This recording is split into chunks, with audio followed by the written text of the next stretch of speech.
So Nestle over the last 5 years, probably longer, have come out with a range of commitments on being climate positive, on being regenerative.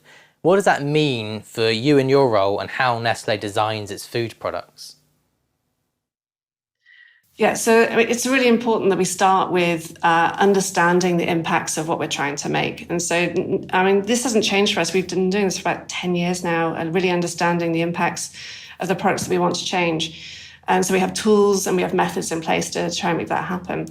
But the very first thing is understand your hotspots. So take your product and do an analysis, understand where you can act, what you can change, where you should focus, because there's so many different things that you could change. So it's really important that we really focus down on the key first steps for that particular product. And that's particularly in the case of renovation. So every one of our products comes up for renovation regularly. And so it's a chance to really make those changes as part of a standard renovation cycle as well. So it means that no product is static over time. And so the very first thing we look at is the recipe, because we know that 2/3 of our impact as a company is our ingredients.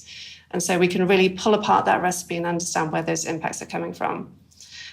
For us, we use some really key ingredients that are probably not going to disappear out of our portfolio. So coffee, cocoa, dairy, these are really key ingredients for us. And so that means you've got to go into the field. You can't replace them necessarily. You can't necessarily always change them. So we have to go into the field and really do that. And so what's been changing for us recently is bringing more science to bear about what happens in the field. So we've got some really interesting research going on in dairy, for instance, to understand what technologies we can bring into the field to reduce the emissions of the cow, and then the resulting milk. And for coffee and cocoa, we do a lot in plant science already. So really understanding what's behind a successful coffee or cocoa plant and making that as efficient as possible. So we use the least amount of land and least amount of inputs for that. So now we really bring that to bear to make sure we have the least impactful key ingredients of all. But that's for the key ingredients. For the other ingredients, of which we have many other thousands of ingredients, we really have to consider what we can do to change those or replace those or also make those least impactful.